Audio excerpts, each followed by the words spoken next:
शिक्षक समाज का आईना होता है। समाज के प्रति उनके कंधों पर दायित्व होता है। नेपाली पाड़ा हिंदी हाई स्कूल के प्रधानाध्यापक ने यकीनन कम संसाधनों के बावजूद अपनी लगन और मेहनत से विद्यालय का काया पलट कर दिया। दिल्ली से स्वच्छ विद्यालय पुरस्कार मिलने के बाद आज विद्यालय में उनका भव्य स्वागत किया गया। संवाददाता से बात करते हुए उन्होंने कहा कि शिक्षा एक व्यवसाय नहीं अपितु एक जिम्मेदारी है। प्रत्येक शिक्षक को अपनी जिम्मेदारी अच्छे तरीके से निभानी चाहिए। अगर शिक्षक तन्मयता और जिम्मेदारी के साथ अपना कर्तव्य निभाएंगे तो पूरे समाज का रंग रूप बदल जाएगा।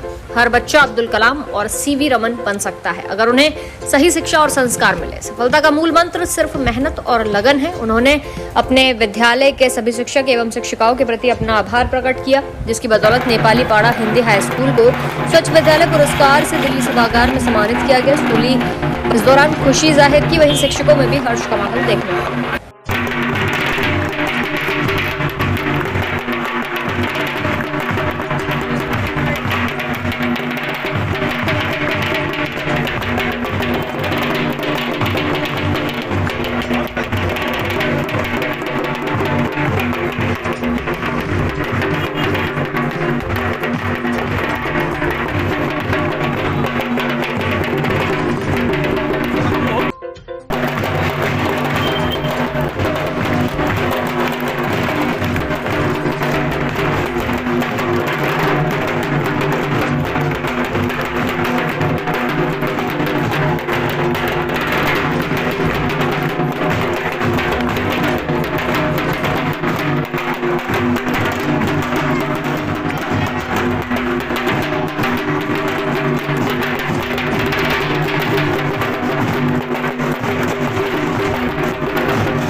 हर एक बच्चों का जो सपना होता है साथ में उस माता पिता का जो सपना है कि हमारे बच्चे अच्छे स्कूल में पढ़े, हमारे बच्चे जो परेशानी हो हमारे बच्चों को ना, हमारे बच्चे अच्छे से अच्छे स्कूल में पढ़े, उन्हें सारी सुविधाएं मिले, ना खाने का परेशानी हो, अच्छे अच्छे कपड़े पहने, अच्छे विद्यालय में पढ़े, अच्छे से अच्छे वो करे, क्योंकि उनके माता पिता का जो सपना होता है उनके बच्चों से जुड़ी होती है। बच्चे ही होते हैं अपने माता पिता का सपना। बच्चे मैं ये कह रहा हूँ कि आपके माता पिता आपको स्कूल भेजते हैं पढ़ने के लिए, लेकिन उनका इच्छा रहता है कि आप आगे बढ़िए, एक अच्छा इंसान भी बने, है ना। आपके अंदर में अच्छे संस्कार भी होने चाहिए। आपको समाज में किनसे कैसे बात करना है, कैसे समाज में चलना है, छोटे और बड़ों की इज्जत कैसे करनी है।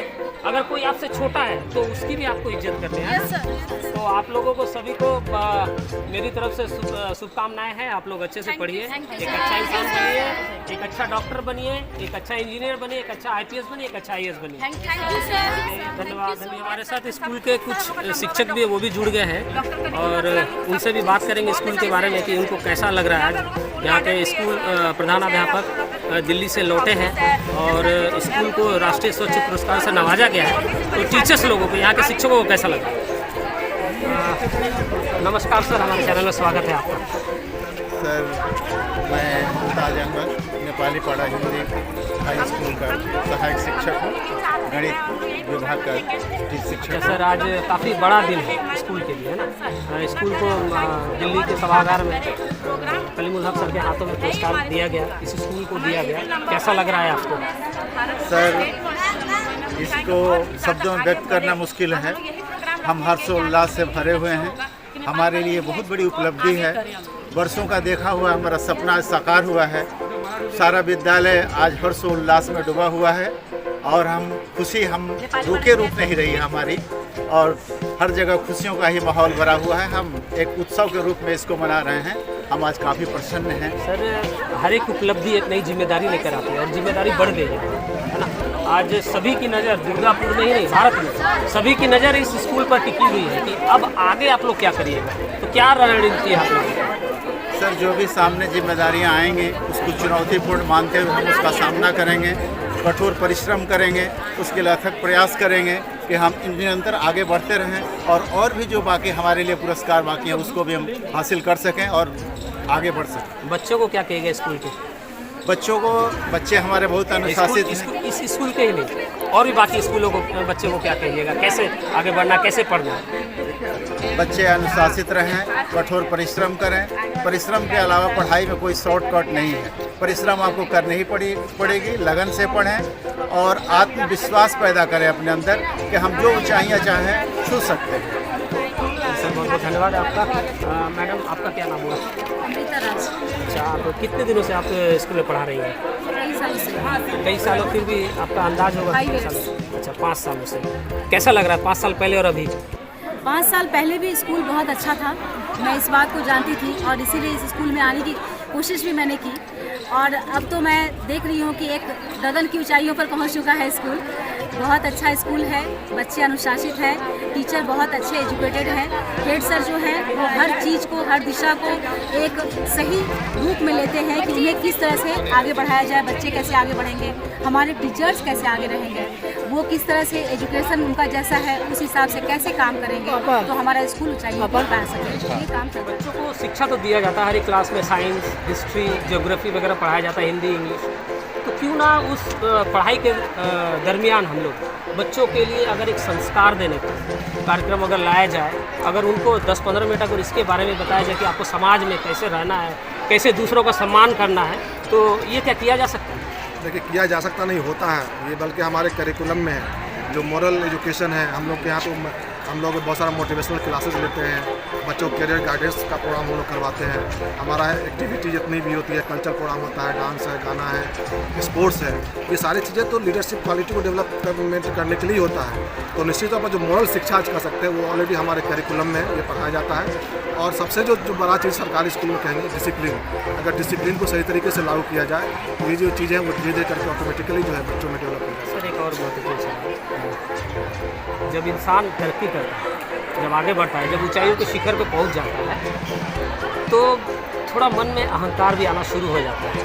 इससे कैसे लड़िएगा सर? क्योंकि आप यकीनन जहां हैं वहां से आपकी जिम्मेदारियां भी बढ़ रही है ना? तो कैसे आप हैंडल करिएगा इसको? देखिए, आप तो सही बात बोले, लेकिन हमारा जो हमारा विद्यालय का जब विकास देखेंगे तो मुझे मालूम है कि हमेशा कुछ लोग रहते हैं जो लेग पुलिंग के लिए तैयार रहता है। तो मैं जानता हूँ कि लोग हमारे पीछे हमको देख रहा है, हमें फॉलो कर रहा है।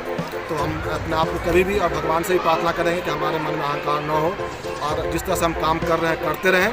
और कोशिश यही रहती है हमारी कि हम सबको लेके चलें, साथ लेके चलें। हर अब 5 उंगली एक बराबर नहीं है, हर में कमियां हैं, मुझे भी कुछ कमियां, ऐसी बात नहीं है, लेकिन सबको मिल करके एक काम करना है। हमारी कोशिश यही होती है, अहंकार हमारे अंदर अहंकार ना है, उनके वजह से यही सर बहुत बहुत धन्यवाद हमारे साथ जुड़ने के लिए। कहते हैं शिक्षा और समाज एक दूसरे के पूरक होते हैं। शिक्षा के बिना समाज अधूरी है और समाज के बिना शिक्षा अधूरा है। कई सालों पहले भी ये school Nepali Hindi high school काफ़ी सुर्खियों में रहा करता था। यहाँ पर शिक्षा देने के लिए उचित व्यवस्था नहीं थी, उचित स्कूल नहीं था। लेकिन एक प्रधानाध्यापक हैं कलीमुल हक सर, जो जब यहाँ पर आए थे तो उनसे पूछा गया था कि आप ऐसे स्कूल में आए हैं जहाँ पर संसाधन काफ़ी कम है, लेकिन उन्होंने अपनी मेहनत से, अपनी लगन से स्कूल का कायापलट कर दिया है। और आज भी ये स्कूल काफ़ी सुर्खियों में है, क्योंकि पिछले 2 दिन पहले 19 नवंबर 2022 को इस स्कूल को राष्ट्रीय स्वच्छ विद्यालय पुरस्कार से नवाजा गया था। और ये पुरस्कार कलीमुल हक सर दिल्ली के सभागार में गए थे और वहाँ पर उनके हाथों में सौंपा गया था। तो ये स्कूल आज भी सुर्खियों में है। आइए इस स्कूल को करीब से देखते हैं और जानते हैं। तो यकीनन आपने ऐसा किया है, तो कितना समय लगा सर आपको? ये लगभग 12 साल का वक्त लग गया, टाइम लग गया। ये काफ़ी लंबा समय था और कभी हम लोगों ने कहा ना कि ये नहीं सोचे थे कि ये अवार्ड लेना है, और कोई भी अवार्ड लेंगे ये सोचे काम नहीं होता है। काम करते गए, चाहत बस एक ही था कि जो आज के दिनों में प्राइवेट स्कूल का एक बाजार है, सरकारी स्कूल का नाम लेते ही लोगों को लगता है कि पता नहीं वहाँ टॉयलेट नहीं होगा, सफाई नहीं होगा। तो शुरू से एक हम लोग के मन में पूरा जो टीम हमारा है, जो नेपाली पाड़ा हिंदी हाई स्कूल टीम, आज पूरे इंडिया का बेस्ट टीम हम कह सकते हैं जो हमारे पास है। हम लोग की एक यही सोच थी कि हम प्राइवेट स्कूल के बराबर यहाँ पर शिक्षा दें, जो हमारी गुणवत्ता है, टॉयलेट साफ सफाई हो, हम यहाँ पर रखें और हम लोग इसमें सफल हो पाए हैं और इसमें काफ़ी लंबा संघर्ष लगा हम लोग का 12 साल तक। सर आप दिल्ली गए थे, स्कूल को राष्ट्रीय स्वच्छ पुरस्कार से नवाजा गया, तो कैसा लगा सर? दिल्ली सभागार में आपको कैसा महसूस हुआ? जितना 12 साल में हम लोगों ने कष्ट उठाया या हम लोगों ने परिश्रम किया और जो वहाँ पर एक सम्मान दिया गया, आप कल्पना नहीं कर सकते हैं। जो मेहनत था वो कुछ नहीं था, जो सम्मान मिला उसकी हम कल्पना का शब्द में उसको हम बयान नहीं कर सकते हैं। आपको बता दें, ये जो प्रक्रिया शुरू हुई थी सरस्वती विद्यालय पुरस्कार का 8,23,000 एप्लीकेशन पूरे भारत से हुआ था। उसमें प्राइवेट और सरकारी स्कूल सभी थे। फर्स्ट राउंड में 50% स्कूल छट गए, 4 लाख स्कूल छट गए और अल्टीमेटली फिर नेशनल लेवल पे 606 स्कूल गए और वहाँ से 39 में आना। निश्चित तौर पर एक बुकलेट भी आ रहा है, एक छोटा सा फिल्म भी बना है, उसमें हमारा विद्यालय को 3 जगह मिला है पूरे 6 मिनट के, जिसमें 3 हमारा जो क्लिपिंग है, हमारा जो वीडियो हमारे स्कूल को मिला है। निश्चित तौर पर सरकारी स्कूल के लिए ये बहुत बड़ी बात है, जहाँ पर संसाधन नहीं होता है, जहाँ पर बहुत सारे इंफ्रास्ट्रक्चर नहीं होते हैं, लेकिन हम लोग एक प्राइवेट स्कूल को टक्कर देते हुए यहाँ पे आए हैं और उसमें एक हौसला था कि कुछ कर गुजरने की चाहत, इसलिए हम लोग यहाँ पर पहुँचे। सर आजकल जैसे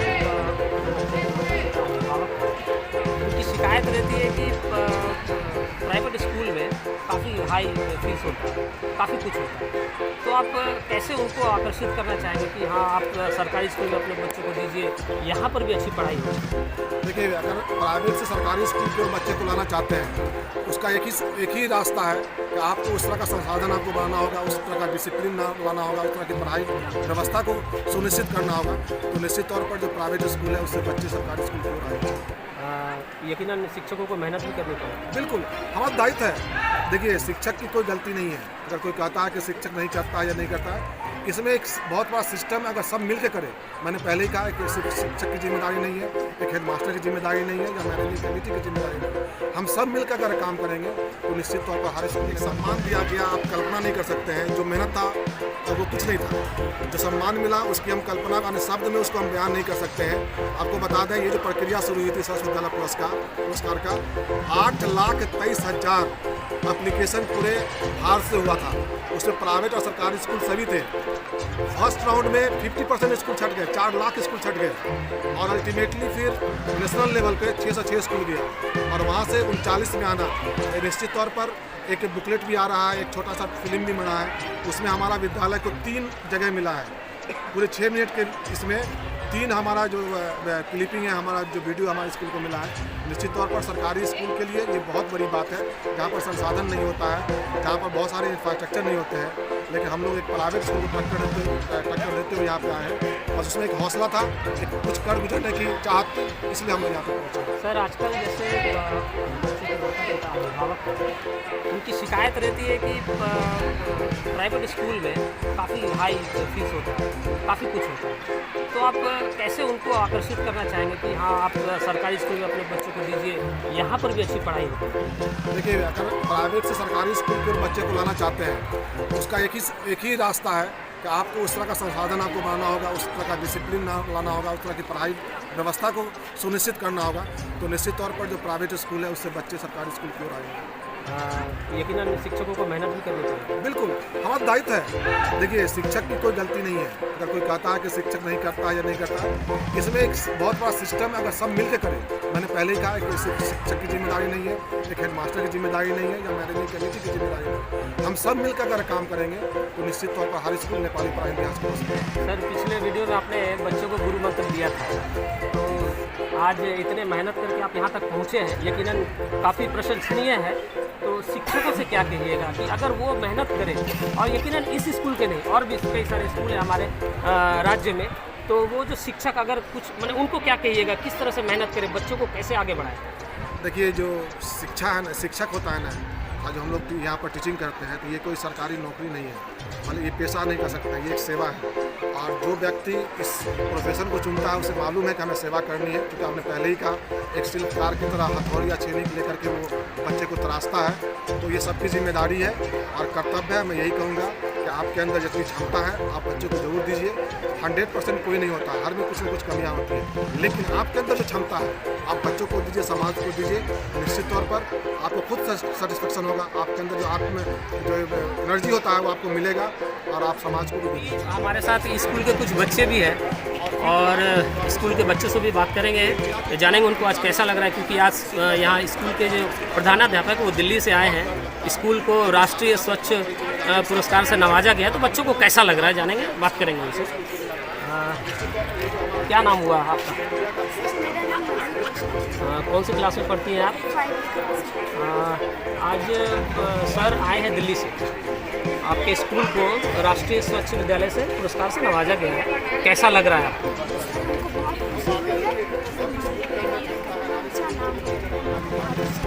आज जब आप लोग स्कूल से घर से जब आती हैं तो आपसे कोई पूछता है कि आप कहाँ पढ़ाई करते, किस स्कूल में पढ़ाई करते हैं, तो जब आप बताते हैं नाम कैसा लगता है आपको? हाँ, क्योंकि आज स्कूल को दुर्गापुर में नहीं काफ़ी लोग बाहर भी जाने लगे हैं, तो स्कूल में यहाँ का पढ़ाई का सिस्टम, यहाँ का जो स्वच्छता है कैसा लगता है? ये भी अच्छा लगता है आपको। आपका क्या नाम हुआ? सबनम खातून। कहाँ रहती है आप? सालबगान में रहती है। सालबगान से आती है यहाँ पढ़ने के लिए ना। स्कूल का पढ़ाई और यहाँ का रहन सहन, यहाँ का जो स्वच्छता है कैसा लग रहा है? सर यहाँ का रहन सहन स्वच्छता बहुत ही अच्छा है, हमें बहुत ही अच्छा लगता है कि हम स्कूल में पढ़ते हैं। कौन सी क्लास में बताया आपने? 11 क्लास में। कितने सालों से पढ़ रही हैं? मतलब कि जब एडमिशन आपका हुआ था किस क्लास में हुआ था? 5 क्लास। 5 क्लास में। तो 5 क्लास में और 11 क्लास में ये जो 6 साल का जो गैप है, 6 साल आपने बिताया है इस स्कूल में, क्या बदलाव आया स्कूल में? सर इस स्कूल का मतलब जो है बहुत ही अच्छा है, यहाँ स्कूल का बहुत फैसिलिटी बहुत अच्छा है, यहाँ के हमारे टीचर्स बहुत अच्छे हैं, इसीलिए हमें यहाँ इस स्कूल में बहुत ही अच्छा लगता है पढ़ने में और हमें गर्व है कि हम इस स्कूल में पढ़ते हैं। सभी कोई ताली बजाइए, गर्व है। छोटी बच्ची कौन है? आपसे बात करूँगा। क्या नाम हुआ आपका बाबू? कौन सी क्लास में पढ़ती है आप? 5A। अच्छा। कैसा लग रहा है आज सर दिल्ली से आए हैं, स्कूल को प्राइज़ मिला है दिल्ली में, कैसा लग रहा है आपको? अच्छा, पढ़ाई करती है, मन लगा के करती है ना बस पढ़ाई करती है? तो आगे आपको क्या बनना है? अच्छा, आपके पापा क्या करते हैं? अच्छा, लकड़ी का काम करते हैं। ठीक है, लकड़ी का काम करते हैं, वो काम छोटा नहीं है, काफ़ी बड़ा काम करते हैं, आपको अच्छा से पढ़ाते हैं। और मैं सभी बच्चों से भी कहूँगा एक छोटी सी बात कि आपके पापा आपको यहाँ पढ़ने के लिए भेजते हैं, तो उनकी आपसे उम्मीदें हैं कि आप पढ़िएगा, आगे बढ़िएगा। यकीनन आप IPS बने, IAS बने, डॉक्टर बने, इंजीनियर बने, ये एक सपना होता है हर एक बच्चों का, है ना? लेकिन अगर लोग आपको ठोकर देना शुरू करेंगे, आपको पीछे धकेलना शुरू करेंगे, लेकिन प्रकृति भी ऐसा चीज़ है, तो नेचर एक ऐसा है कि आपको उसी में से अच्छाई खोज करके आपको आगे बढ़ने के लिए प्रेरित करता है। तो जब कुछ ऐसी घटनाएं घटी जो हमें ये काम करने के लिए बाध्य कर दिया कि नहीं, नेपाली पारा हिंदी हाई स्कूल को सिर्फ हम डिस्ट्रिक्ट या पश्चिम बंगाल में नहीं बल्कि इसको हम देश के सर्वश्रेष्ठ स्कूलों में शामिल करेंगे, और इसी संकल्प के साथ हम लोग काम शुरू किए थे। और जो सबसे बड़ी जो चीज़ है ये है कि आज जो कुछ भी आप देख रहे हैं ये टीम वर्क का नतीजा है।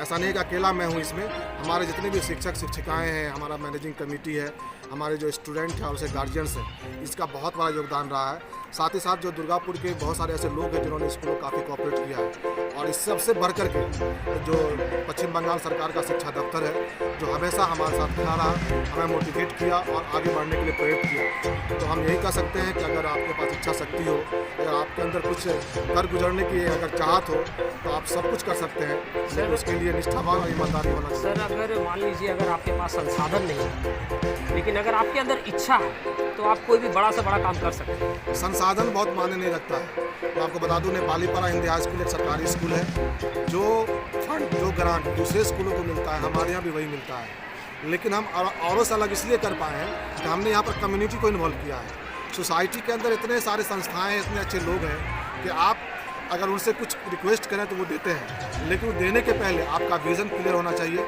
आप क्या करना चाहते हैं, आपके अंदर ट्रांसपेरेंसी होनी चाहिए। तो निश्चित तौर पर जो नेपाली पारा हिंदी हाई स्कूल देख रहे हैं, आदिवासी कम्युनिटी इन्वॉल्वमेंट करते हैं। सर, शिक्षक को शिल्पकार कहा जाता है, उसके पास एक हथौड़ी और एक छीनी होता है। लेकिन उस हथेली और छेनी के बदौलत वो एक अच्छा मूर्ति बना देता है। तो यकीनन आपने ऐसा किया है, तो कितना समय लगा सर आपको? ये लगभग 12 साल का वक्त लग गया, टाइम लग गया। ये काफ़ी लंबा समय था और कभी हम लोगों ने कहा ना कि ये नहीं सोचे थे कि ये अवार्ड लेना है, और कोई भी अवार्ड लेंगे ये सोचे काम नहीं होता है। काम करते गए, चाहत बस एक ही था कि जो आज के दिनों में प्राइवेट स्कूल का एक बाजार है, सरकारी स्कूल का नाम लेते ही लोगों को लगता है कि पता नहीं वहाँ टॉयलेट नहीं होगा, सफाई नहीं होगा। तो शुरू से एक हम लोग के मन में पूरा जो टीम हमारा है, जो नेपाली पाड़ा हिंदी हाई स्कूल टीम, आज पूरे इंडिया का बेस्ट टीम हम कह सकते हैं जो हमारे पास है। हम लोग की एक यही सोच थी कि हम प्राइवेट स्कूल के बराबर यहाँ पर शिक्षा दें, जो हमारी गुणवत्ता है, टॉयलेट साफ सफाई हो, हम यहाँ पर रखें, और हम लोग इसमें सफल हो पाए हैं। और इसमें काफ़ी लंबा संघर्ष लगा, मतलब 12 साल का।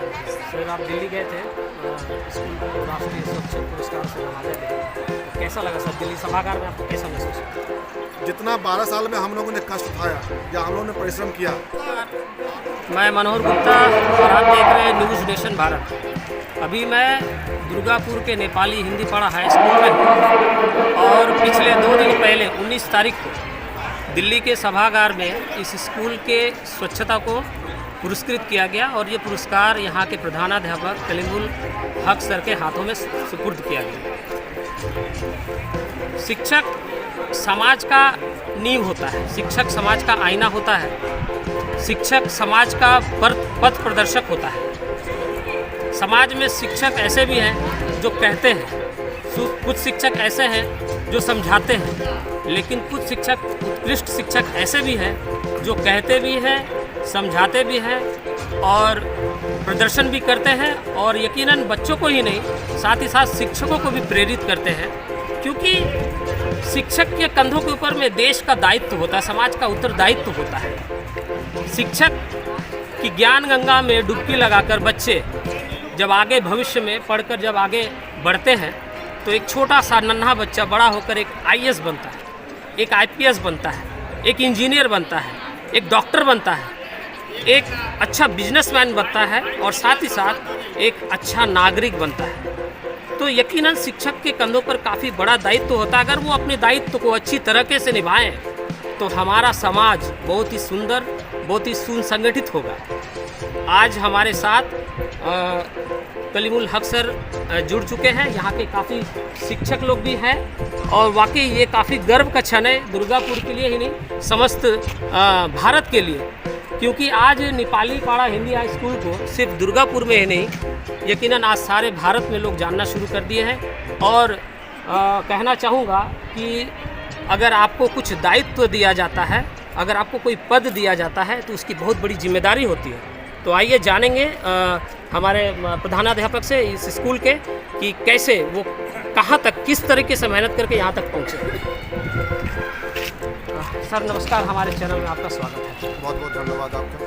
सर यकीनन एक दिन का ये काम नहीं, आपने काफ़ी मेहनत की होगी, तो कैसे ये आपको कैसा ये प्रेरणा मिला कि हाँ मैं मेहनत करूँ और यहाँ तक भी पहुँच सकता हूँ?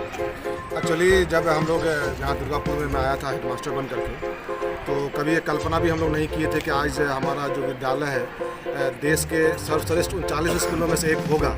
ये तो कल्पना का सोच से दूर की बात थी। उस समय तो एक था कि इस स्कूल को एक नाम देना है कि लोग कम से कम सम्मान के साथ देखें। वहाँ से हम लोग काम करना शुरू किए, लेकिन एक प्रकृति का नियम होता है कि जैसे आप काम करना शुरू